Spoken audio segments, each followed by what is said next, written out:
Dear students, 10th standard சம்லாம் ரெகுலரா length வீடியோல வந்துகிட்டு இருக்கும். ஷார்ட்ஸ்ல ஃபார்முலாஸ் வரும். இப்போ போடுற சம் பாத்தீங்கன்னா காம்படிட்டிவ் எக்ஸாம்க்கான சம். இதுல என்ன கொடுத்திருக்காங்கன்னா 2.5 டிவைடட் பை 0.0005ன்னு கொடுத்துட்டாங்க. 2.5 எதால டிவைட் பண்ண போறோம்? 0.0005. இப்ப பாருங்க, இந்த டினாமினேட்டர்ல பாத்தீங்கன்னா இது என்ன நம்பர்? நமக்கு டெசிமல் நம்பர்ல இருக்கு. அப்ப இந்த என்ன செய்யணும்னா ஒரு முழு எண்ணா மாத்த போறோம். இத ஹோல் நம்பரா மாத்த போறோம். இப்ப எப்படி மாத்துறது அப்படின்னு பாத்தீங்கன்னா, இப்ப பாருங்க எத்தனை டிஜிட் தள்ளி பாயிண்ட் இருக்கு? 1 2 3 4 4 டிஜிட் தள்ளி பாயிண்ட் இருக்கு. அப்ப என்ன செய்ய போறோம்னா அந்த டினாமினேட்டரை 10,000ஆல என்ன செய்யணும்? மல்டிப்ளை பண்ணணும். அதே சமயம் உங்களுக்கு ஒரு டிஜிட் தள்ளி பாயிண்ட் இருந்துச்சுன்னா 10ஆல மல்டிப்ளை பண்ணுங்க. 2 டிஜிட் தள்ளி பாயிண்ட் இருந்தா 100ஆல மல்டிப்ளை பண்ணுங்க.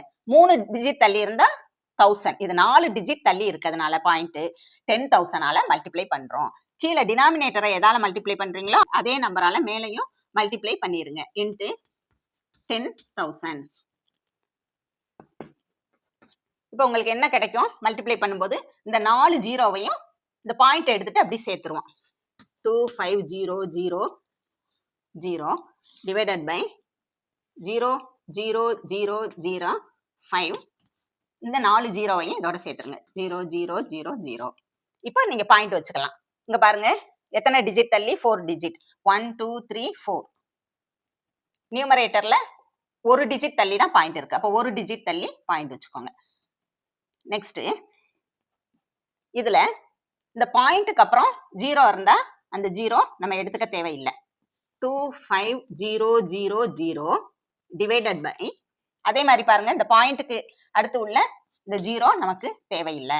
அதே மாதிரி இந்த நம்பருக்கு முன்னால ஜீரோ இருந்தாலும் அதுக்கு வேல்யூ இல்லை. அதனால நம்ம 5 மட்டும் எடுத்துக்குவோம். 1 5 is 5. 5 5s are 25. இந்த 3 ஜீரோவையும் அப்படியே மேலே ஏற்றிடுவோம். அப்ப நமக்கு என்ன ஆன்சர் கிடைச்சிச்சு? 5000. இது உங்களுக்கான சம். 136.09 divided by 43.9. சால்வ் பண்ணி கமெண்ட் பாக்ஸ்ல ஆன்சர் கொடுத்துருங்க. தேங்க்ஸ் ஃபார் வாட்சிங்.